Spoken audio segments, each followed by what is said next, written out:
മാധ്യമങ്ങൾ റിപ്പോർട്ട് ചെയ്തിട്ടുള്ളത്. ഞാൻ നേരത്തെ പറഞ്ഞു, ജൂലൈ 2-ന് മുഖ്യമന്ത്രിയുടെ ഓഫീസ് ഇറക്കിയ പത്രക്കുറിപ്പ്, അതിൽ ഒരു വിവരവും ലഭിച്ചിട്ടില്ല എന്നാണ്. ഓഹരി വിൽപ്പന സംബന്ധിച്ച് അദാനി ഗ്രൂപ്പ് വീണ്ടും സർക്കാരിന് കത്ത് നൽകിയെന്നാണ് ഒടുവിൽ വന്ന വാർത്ത. സർക്കാരിന് കത്ത് ലഭിച്ചോ ഇല്ലയോ അത് മുഖ്യമന്ത്രി വ്യക്തമാക്കേണ്ട കാര്യമാണ്. അദാനി കമ്പനി സർക്കാരിന് വീണ്ടും കത്ത് നൽകിയതിലൂടെ ഓഹരി വിൽപ്പന സർക്കാരിന്റെ അനുമതി ലഭിച്ചാൽ മാത്രമേ സാധ്യമാകൂ എന്നത് അടിവരയിടുകയാണ്. സർക്കാരിന്റെ അനുമതിയില്ലാതെ ഓഹരി വിൽപ്പനക്കായി സെബിക്ക് നൽകിയ കത്ത് പിൻവലിക്കാൻ അദാനി കമ്പനി തയ്യാറായിട്ടില്ല. സർക്കാരിനെ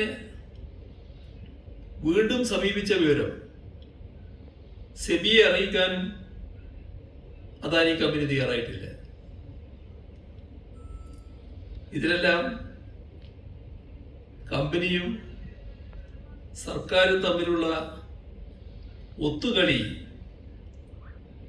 ജനങ്ങൾ സംശയിച്ചാൽ തെറ്റില്ല. അടിയന്തരമായി വേണ്ടത് ഇക്കാര്യങ്ങളിലെല്ലാം സർക്കാർ വ്യക്തത വരുത്തലാണ്. സംസ്ഥാന താൽപര്യത്തിന് ദോഷകരമായ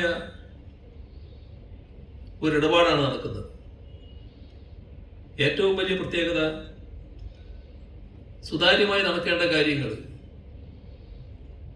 എല്ലാം അതീവ രഹസ്യമായിട്ടാണ് നടക്കുന്നത്.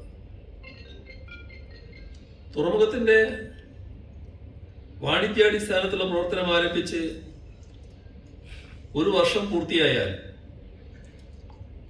75% വരെ ഓഹരി കൈമാറാൻ അധികാരമുണ്ടെന്നും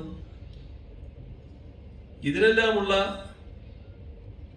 സർക്കാരിന്റെ അനുമതി നൽകണം എന്നുമാണ് കത്തിലുള്ളതെന്ന് മാധ്യമങ്ങൾ റിപ്പോർട്ട് ചെയ്തിട്ടുണ്ട്.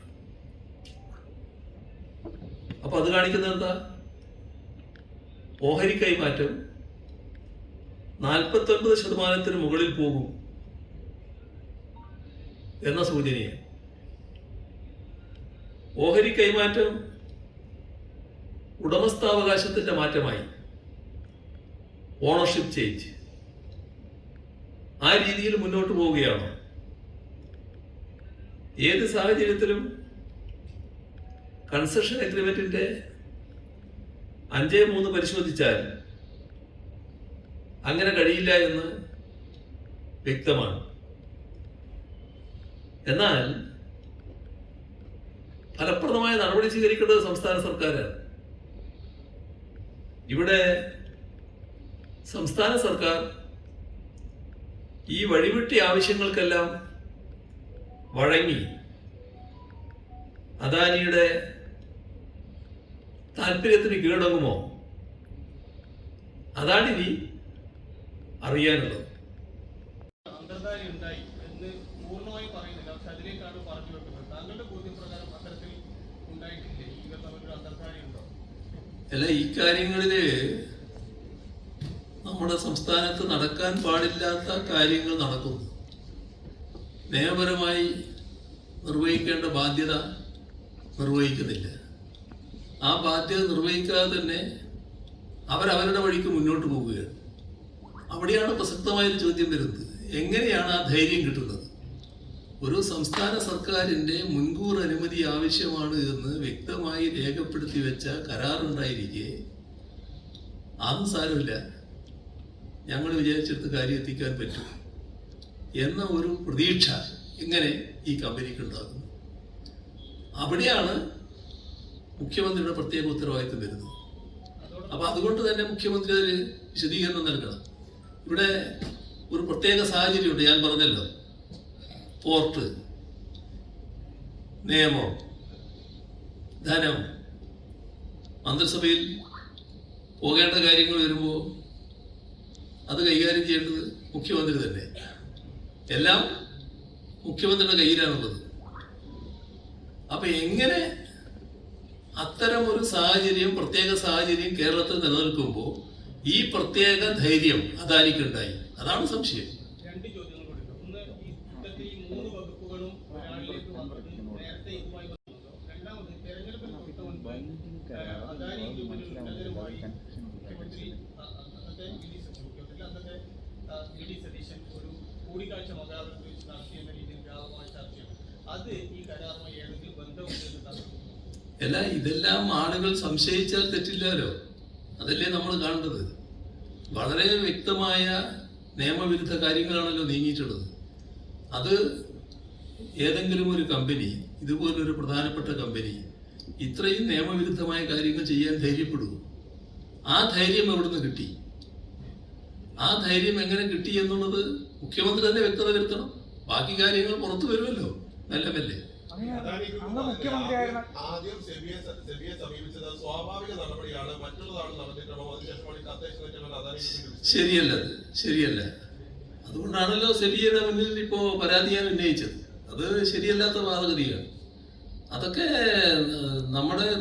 നമ്മെ തെറ്റിദ്ധരിപ്പിക്കാനുള്ള വഴി ശ്രമങ്ങളാണ്. ഒരു തരത്തിലും ശരിയായിട്ടുള്ള കാര്യമല്ല. അങ്ങ് മുഖ്യമന്ത്രി ആയിരിക്കുന്ന ഘട്ടങ്ങളിൽ ഏതെങ്കിലും തരത്തിൽ അദാനി കമ്പനിയുടെ ഭാഗത്ത് സമ്മർദ്ദങ്ങൾ ഉണ്ടായിട്ടുണ്ടോ? അങ്ങനെയാണെങ്കിൽ വല്ല കാര്യങ്ങളും നടന്നിട്ടുണ്ടോ? സമ്മർദ്ദങ്ങൾ ഉണ്ടായിട്ടുണ്ട്, അതിന് കീഴടങ്ങാത്തതായിരിക്കാം ഒരു പക്ഷേ.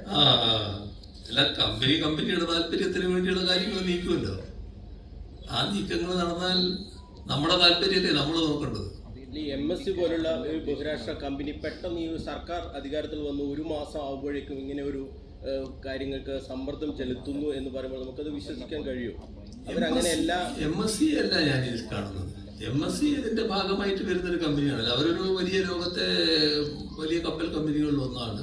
അവർ നേരത്തെ നമ്മുടെ പോർട്ടിൽ വന്നിട്ടുണ്ട്. അതിന്റെ മറ്റു വശങ്ങൾ വേറെയുണ്ട്. ആ ഒരു കമ്പനി ഇതിന്റെ ഉടമസ്ഥാവസ്ഥയിൽ വന്നാൽ ഈ പോർട്ട് തന്നെ ഒരു മൊണോപ്പൊളി രീതിയിലേക്ക് പോകും. അത് മറ്റു കമ്പനികൾക്ക് വരുന്നതിന് അത്ര ഗുണകരമായിരിക്കില്ല. അതൊക്കെ അതിന്റെ ഡെവലപ്മെന്റിനെ ബാധിക്കുന്ന കാര്യം. അത് നേരത്തെ ഞാൻ പറഞ്ഞിട്ടുണ്ട്.